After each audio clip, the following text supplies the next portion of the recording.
Father Steve Judd was born in Butte, Montana, a true Westerner, person of the mountains.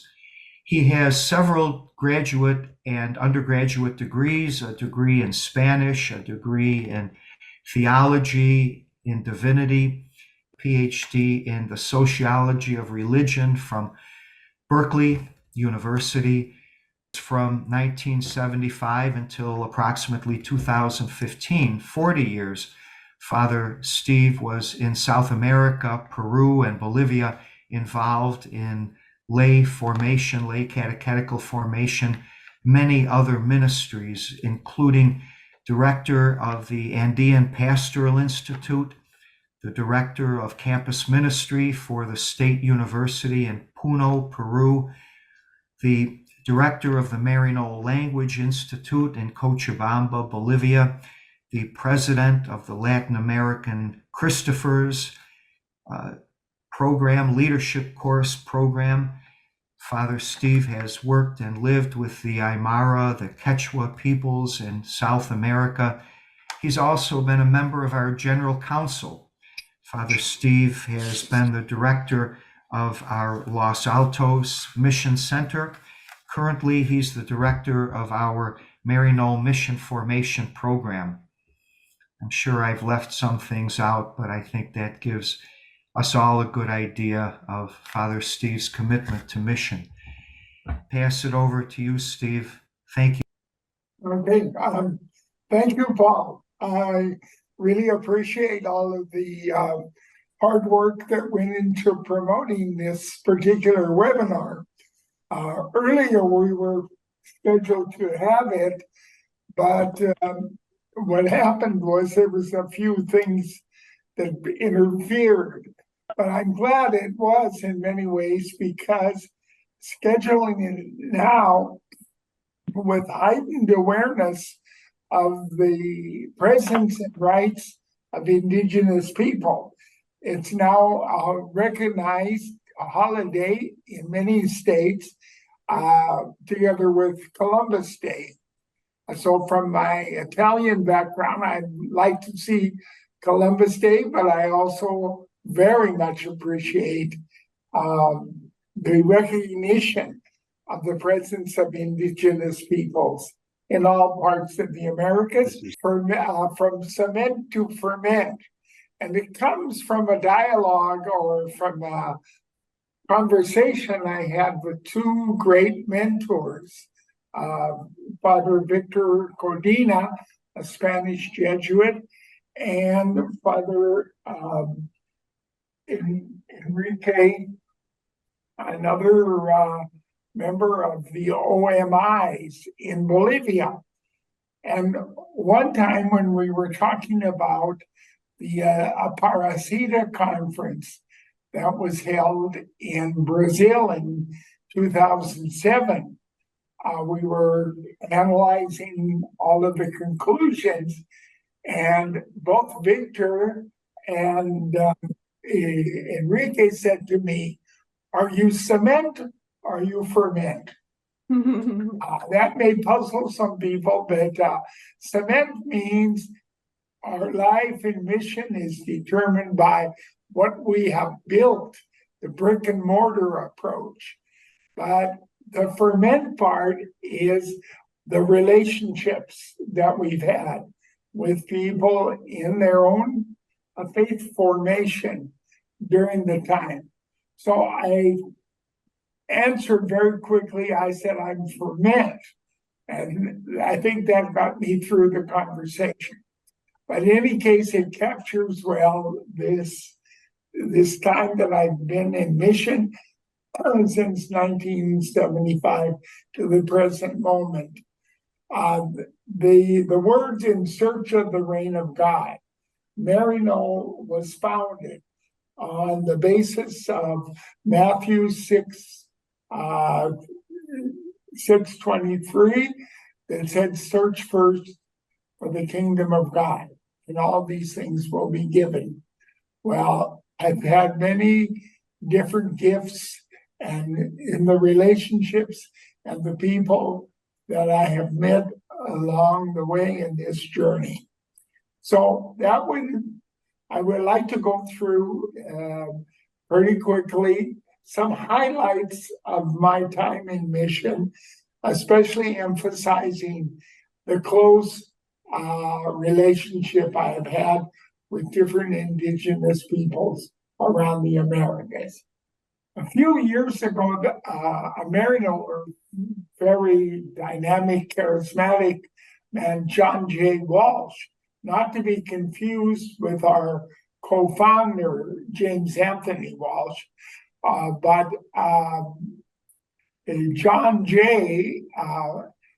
Came up with a prayer that I think captures for many of us the essence of what it is to be a missionary. May we be prophets proclaiming the reign of God in all things. May we be mystics experiencing a real sense of at oneness with God, with all humanity and all of creation. Mission is to go to a nowhere place, serve God's nobodies, and in the eyes of the world, to accomplish nothing. In this, may we realize that we are at the center of what time, meaning, and history are all about. Oh God, give us the courage to dream new dreams, think new thoughts, and go forward into the future with the Spirit. Oh God, fill us with the joy of the gospel, and may we pass it on to others, pressed down, flowing over, full measure, above and beyond. Amen. So I would very much, a part of my journey is to be in the peripheries. Being from Montana and from Butte, we are located on one of those geographical peripheries. So that language is not strange to me at all. In fact, I embrace the peripheries and the paradox of growing up in the peripheral place. We now know that the peripheries have become the center in our world and in the language used by Pope Francis.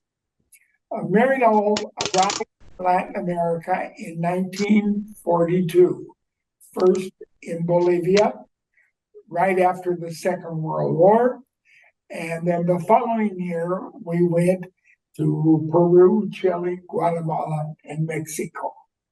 All of those were countries that by any stretch were on the periphery. Still today they are. And we went to a peripheral country to the periphery of those countries during that time. Not by any grand design or plan or strategy, but by the grace of God, we were sent to those places.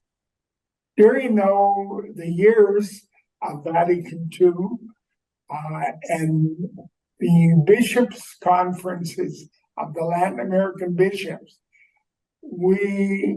our work there was influenced and maybe influenced those important meetings at Medellin, Colombia, then in Puebla, Mexico, then in Santo Domingo, Dominican Republic, and in Aparecida in Brazil in 2007. So we have been in a process of constant renewal thanks to these major gatherings of the Universal Church and the Latin American Church. One of the things that influenced me, and I think many of my fellow missioners, were the words of Bishop James Edward Walsh, who went with the first mission group to the south of China. And he came up with this saying that's still valid today. The task of a missioner is to go to a place where he or she is not wanted, but needed, and to remain until he or she is not needed, but wanted. We can say that it's a substitute loved for the word wanted. But all along the way, we have seen where mission really defines the church and not the other way around. Several years ago, when I was in Bolivia, I was invited to talk about the different stages of my time in mission. And they're kind of a stepping stone, and they continue to be a part of my journey. We call this a journey map in a certain way, beginning in Ilave, Cochabamba, Mos, Southern Andes, university work, the Christopher movement, the Luis Espinal community, participating in the network called the Merindia of Theologians, and again, the words of the conferences. And in recent years, going to the Jesuit mission reduction in eastern Bolivia. My first mission, going back to 1975, was in the small town of Ilave in Puno. And these two gentlemen in the picture really were my mentors, my first mentors. They were extraordinary Aymara indigenous leaders. The man in the center of the picture is Pedro Copaja, who more than anything embodied the idea of a mystic. He was a charismatic leader in his community and carried out a very mystical mission.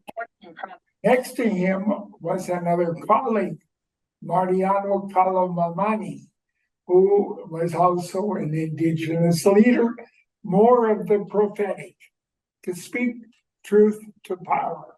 Right from the outset of my journey, I was influenced by an extraordinary regional church called the Church of the South Andes, made up of several dioceses, prelatures, vicariates throughout the southern part of Peru, stretching from Cusco to the Bolivian border.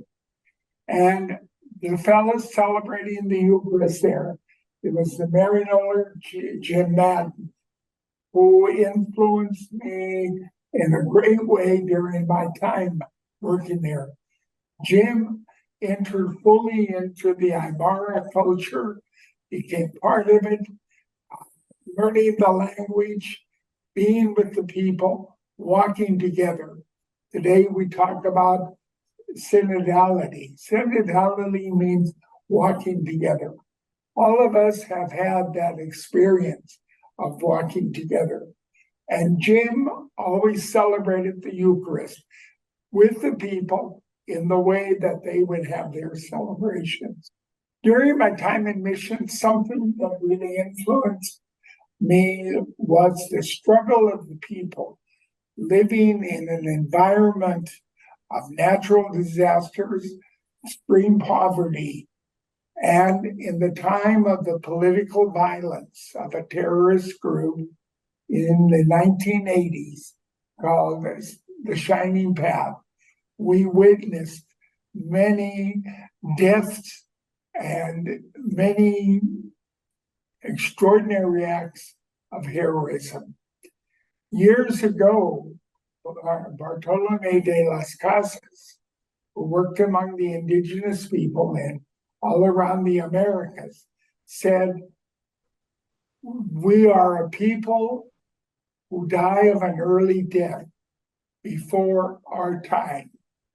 And that has been played out in many ways. We talk about the crucified people, but the crucified and resurrected people who have struggled against all kinds of adversity in different historical stages. I wanted to place something in a place on the north side of Lake Titicaca in Peru, where I used to work collaborating with the St. Joseph of Carondelet sisters, missionaries there, was a town called Mol, and on the Bolivian border. It's sometimes referred to as the garden spot of the rather austere and stark landscape of the South Andes. And in the right hand is a well in the country, considered to be a sacred place. And when I would go to mow, I would always stop at this well and drink the water, feeling a part of the people and that landscape so much. I would usually go to their fiesta, the annual fiesta, the 14th of September, which is the feast of the exaltation of the cross. I have fond memories, and I'm still have a long friendship with many of the people there, and especially with the St. Joseph of Corando. During my time among my ministries, and especially with younger people in the town of Puno at the State University in Puno. And most of the students at this university are the first ones in their family to go on beyond high school, to go to a university. And they embodied their ancestral identities, their indigenous identities, but yet entered into the modern and postmodern world. They might be working out in the fields one day and then on a computer at the university. And we worked very closely with the mining engineering department there. And we had a partnership with the University of my hometown of Butte, Montana Tech, thanks to Joanne Cortese, who is here with us today from Ellensburg. But that experience really was very formative, not so much for them, but for me. And it gave me a window into the world of younger people and of indigenous extraction. All during this time, I was part of, as Paul mentioned in the beginning, of the Latin American Christopher Institute, the leadership courses that we had all over the Altiplano and into Bolivia, later into Central America, especially El Salvador, and then we had an expansion into Argentina, to the town or the city of Tucumán that still continues today. One of my most memorable experiences in ministry was working in a small community in the city of Cochabamba, Bolivia, named after a Jesuit martyr, Luis Espinal. Most might not have heard of Luis Espinal. He was assassinated 2 days before Oscar Romero, a very prophetic man, one who gave his life for the people of Bolivia and epitomized the martyrdom that was so much a part of our journey in Latin America. All during this time, almost from the first moment when I set foot in Peru, I had direct contact with the fellow that's in the picture on the left, Gustavo Gutierrez, considered as the founder of liberation theology. At 94 years old, he's still active, living now in Lima, Peru, after 10 years teaching at Notre Dame University. And Gustavo has been a friend and a mentor, an extraordinary writer, and a man that did turn the tables on how theology should be done, always beginning with the reality of the people, reflecting on their reality. And over these years, I've had many contact with several of the founders of the theological movement. We met in Brazil in 2015, and alongside Gustavo in the picture is Leonardo Goff and others who represented this current of theology that has been so important for the renewal of our church. So once again, the journey of the Church of Latin America, symbolized by the bishops' conferences in Medellin, Puebla, Santo Domingo, and Aparecida, have had a great deal to do with how and the ways that we have worked in mission. And as you know, Pope Francis was a major player at the Aparecida conference, and he first became known throughout Latin America, but also the world after that conference in 2007 to the present day. When I was assigned to Bolivia in 2002 to be the director of the Maryknoll Language Institute, I had the opportunity to go to the restored Jesuit mission reductions in the eastern part of the country.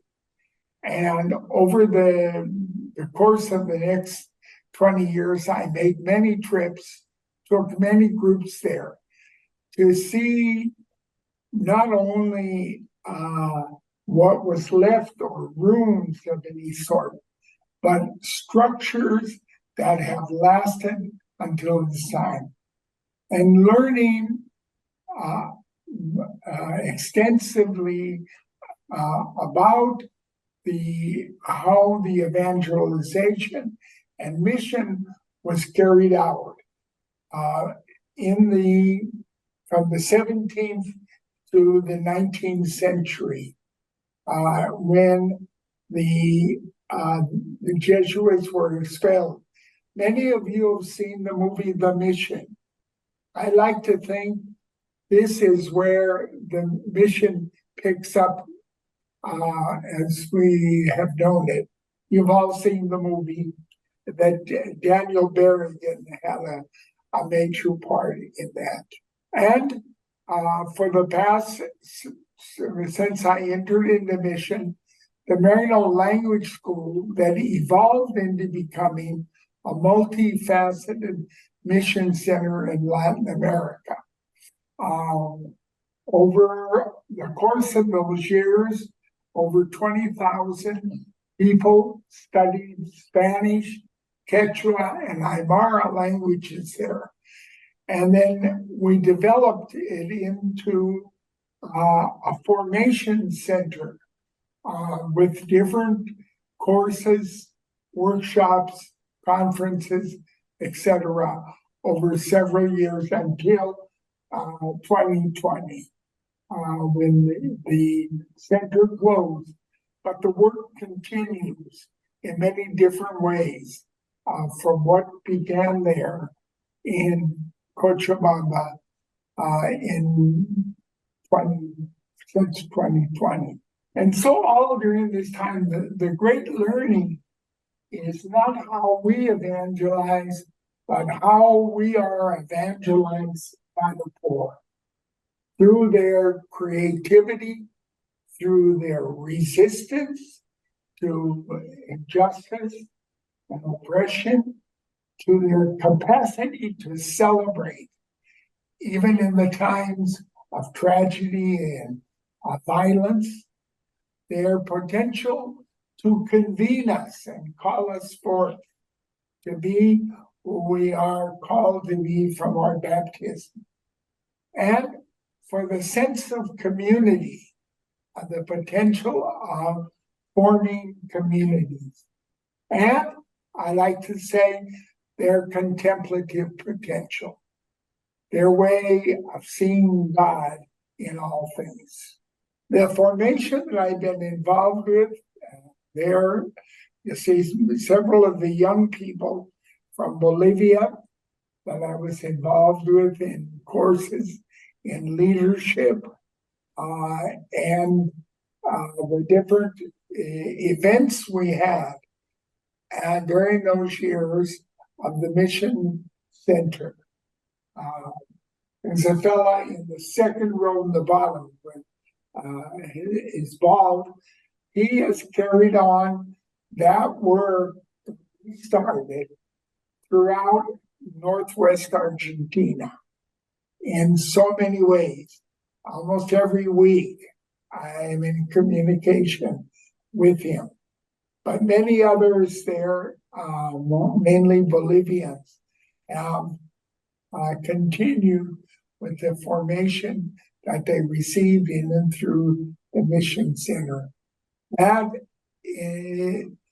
is so related to what Pope Francis has given us in the first document, Evangelii Gaudium, the joy of the gospel. And working in these formation apostolates and missionary work has made me, I think, understand what it is to be joyful.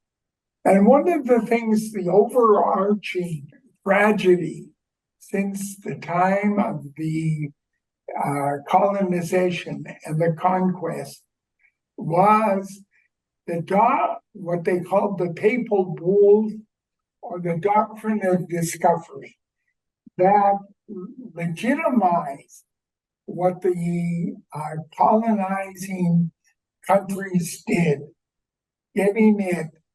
And we saw that in a dramatic way. And thanks to Pope Francis, who went to Canada last year and this year revoked the bulls of discovery. There's still a lot of work to be done. Through their struggles, have been able to recover a sense of their culture and identity. I often think back a couple years ago, there was a book called The Heartbeat of Wounded Knee. At the Battle of Wounded Knee in 1890, many thought that indigenous peoples would die out, would become so assimilated. And yet there is documented proof day in and day out that indigenous people have a voice, have a role to play in the history of our peoples worldwide and in the Americas. So we owe a great debt of gratitude to Pope Francis for reaching out to the indigenous in his visit to Canada and in the dialogues that he has had.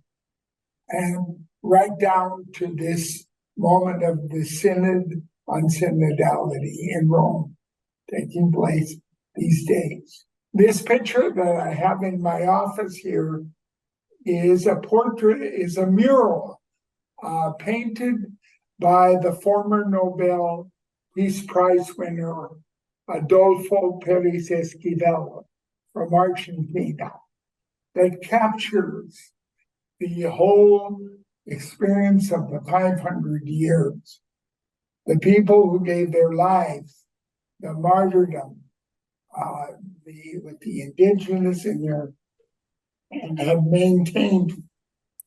So this symbolizes for me peoples of memory, of resistance, and of carrying on their lives to all of us and sharing their lives with us. All of this came about through a very fruitful encounter that our missioners had with people on the peripheries, an encounter. And Pope Francis has given us a better understanding of the encounter, the transformative nature of the encounter with the other who is different. One of our great missioners in Bolivia, early on in the 1940s, his name was Dennis Brown. He worked along the rivers in the Amazon, and visiting a small community there, he got out of the boat and a poor man approached him and introduced himself by saying, "This is who I am, a dried twig, almost without any value. But if I am lighted, I am on fire and I produce light and heat." And the peoples I have known throughout this journey have produced light and heat and warmth to me in all of my mission journey. And so now I'm working with a team. Here's all the folks I work with in the mission formation programs. Some are in Southern California, some are in Houston, Texas, some are in El Paso, the border, Chicago, and in the Northeast. So we're spread all around, and our work continues in the way that Pope Francis has shown to us in his actions and words. And most recently, in the month of July, I had the privilege to go on an immersion experience organized by Maryknoll to South Dakota. In South Dakota, among the Lakota people, we visited several places from the east to the west and then back. And some of the sacred lands, the people there, and learning of their life and struggle. At the conclusion, we celebrated a sweat lodge ceremony in Vermilion, South Dakota. And our guide, a Lakota indigenous man, very much a wisdom figure, at the end presented me with the gift that we see in the background of the star quilt that are so much a part of the culture as the morning star, the 4 stages of life, the 4 cardinal points, north, south, east, and west, and the richness and beauty of the star quilt, for me, is the greatest symbol of my time in mission, of all of these years and all of these stages. To have that and to receive that as a gift. And the people have gifted me in so many, many, many ways during this time. So thank you all. Gracias. Well, thank you, Steve. It's very, very good, very enlightening, very helpful. As you said, a lot of information there. We could open things up now if anyone has a comment or a question for you. Perhaps I could start out, Steve. Looking at our current reality, particularly along our southern border with Mexico, we see that so many people are seeking entry into the United States from countries such as Venezuela and Mexico, the Central American countries as well. But we don't seem to see many immigrants coming in from Peru or Bolivia, where you spent many, many years. Would you have an insight as to why that is? Well, there are several Peruvians and Bolivians who have migrated over the years, not through the southern border, but there's a great number of Bolivians in the Washington, D.C. area, Northern Virginia, and Peruvians in Patterson, New Jersey, and Hartford, Connecticut, and many other urban areas in the United States. So it's not as pronounced as the migration from Mexico or Central America, especially with those countries living through so much violence and so many conditions. But it's each immigrant story, it has its own uniqueness, why people come. And it depends on how we can receive the stranger. Our Christian message of welcoming the stranger has somehow fallen by the wayside and forgotten in many cases. Immigration is necessary for us to grow as a people. As we have seen with recent immigrants from Ukraine and other places all throughout our history. Thank you, Steve. We do have a comment here. Someone says, I've learned much from Steve in my time in Cochabamba. I will always be grateful for his rich sharing with us there. Thank you. Yeah. It was beautiful. I probably learned a lot more from you while I was in Cochabamba. Steve, Joanne and Jim Cortese appear to be having their hand raised. Steve, you mentioned in your early comments about the importance of fermenting.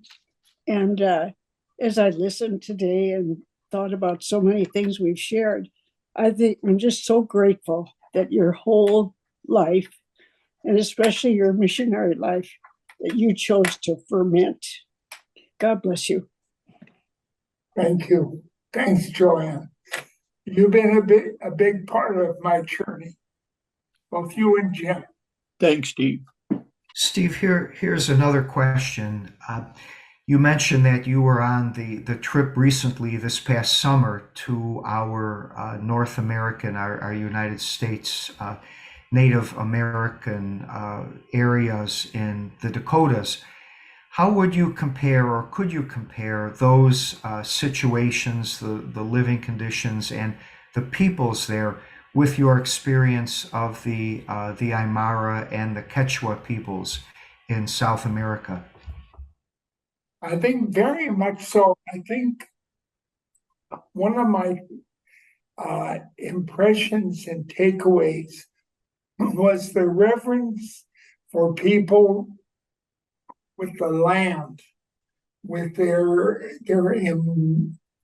embodiment in the environment in which they live. In all of the places we visited throughout South Dakota, and in the dialogues we had with people there, all of that came through loud and clear. And I began to see it was like going back to all my years in South America when I visited the Lakota people in their lands, heard their chanting and participating in prayer with them, the Sweat Lodge experience, the Sundance experience, although we didn't have that, but we heard lots about the Sundance and the importance. And people's identity was so strong. That came through very much to me, and it's carried over. And I remember in my own state of Montana how indigenous people I have known over the years, their struggles and their overcoming adversity has deeply, deeply impacted me. So the trip to South Dakota, to answer, the short answer is yes, I did see different similarities there. Thank you. Yes, Lisa, please. Thank you, Steve. Wow, this was so beautiful to see your journey pieces of your journey here, so inspiring. I think the first time I met you might have been 1991 when you came to give a workshop on the 500 años, the 500 years to missioners in Venezuela, where I was a lay missioner. But, you had this extraordinary ability. You immersed in your first year very much at the base with people, but you helped all of us make connections, make those larger connections, those of us who worked in Latin America. And you were so key to opening our minds, to connecting us to larger issues, especially the struggle of the indigenous people. And I'm just so grateful for that. And I also have a question. I know when I saw you in Los Altos, you talked about that you might be writing some of your history or Latin America, Maryknoll's history in Latin America, and just wanted to ask about that, your writings. And Yeah, again, one of my ongoing projects, although for different circumstances, I haven't been able to finish what I started, but I know I will one day. I would like to write the history of Maryknoll in Latin America. And I've been working on that, researching through the Maryknoll archives and through my reading and interviews with different individuals.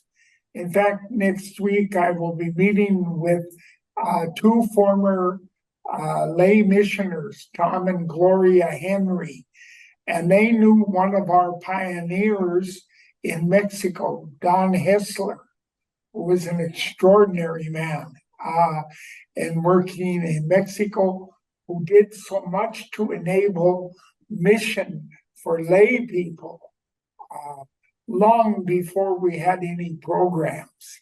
He was a forerunner of much of the lay mission experience, and was a close collaborator of Adolfo Perez Esquivel, whose slide we saw of his mural, and working for human rights and justice. Thank you, Lisa. I could just take a moment, Steve, if you don't mind, put in a little plug here.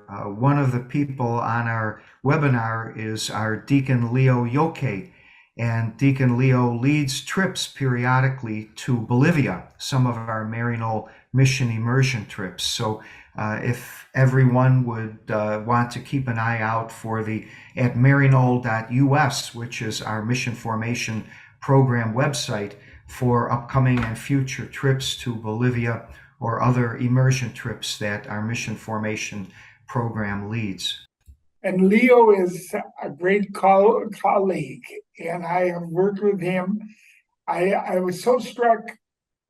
He and I went to Sacramento a month or so ago, and I was just so amazed by his knowledge and his way and his zeal for mission.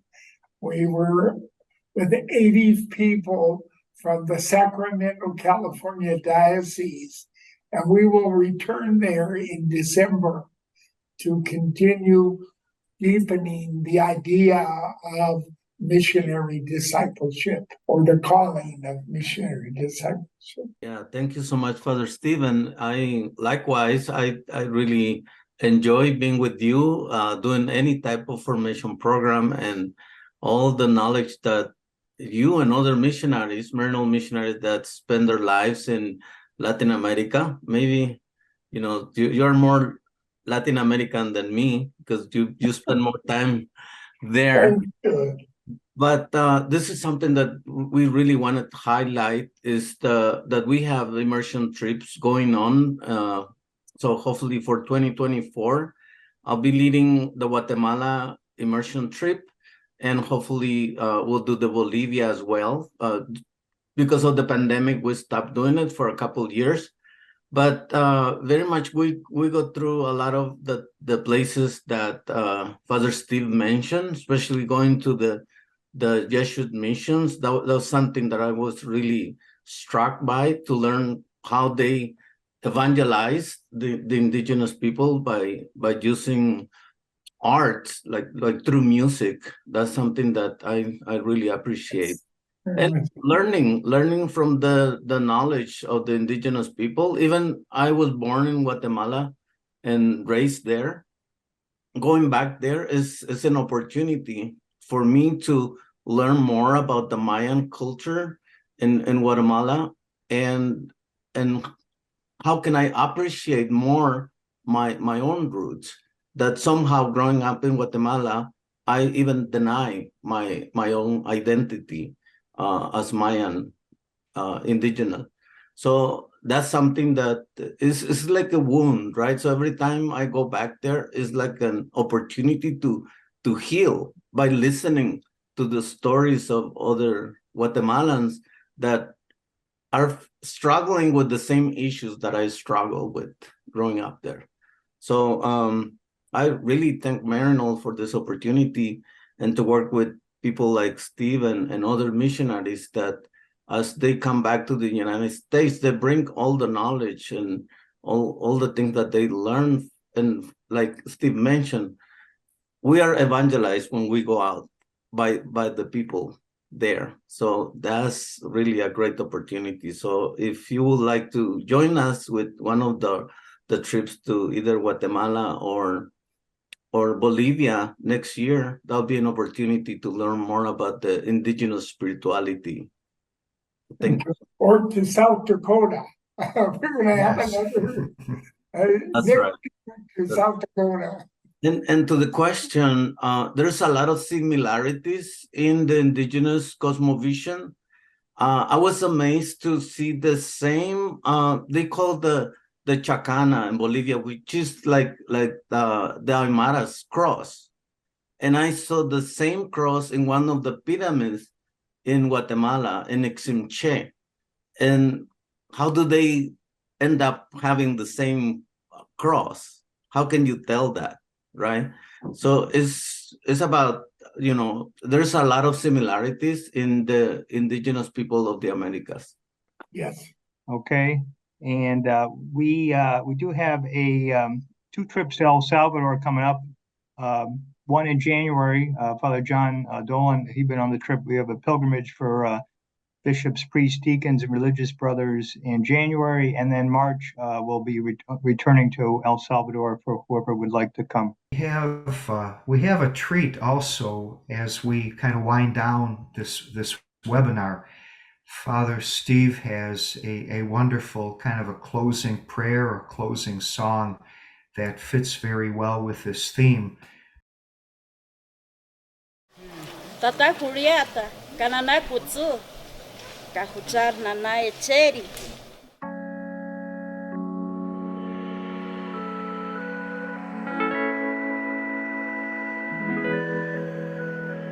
Chikek akologel retinamit, kikimaki, barwach ulif. Fuego, fuego, vienen sembrando los pueblos con la esperanza en el aliento.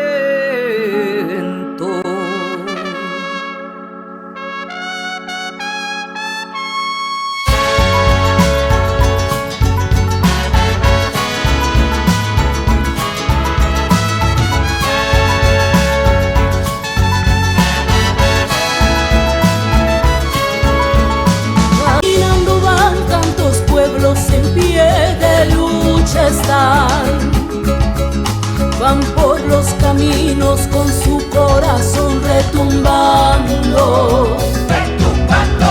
Sin miedo ellas van, sin miedo ellos van sembrando libertad. En comunidad caminando por la justicia y dignidad. Se escuchan todas las voces unidas en lucha. Se escucha, resuena fuerte y no más. Se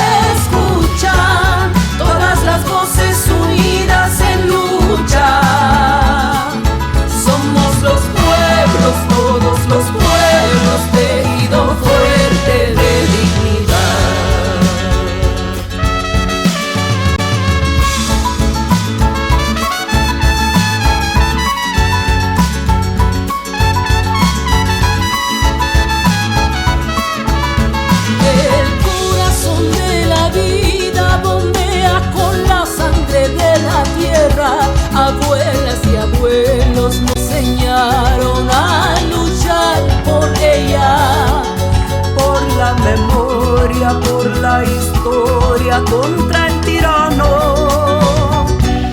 En pie de lucha y sin miedo estamos.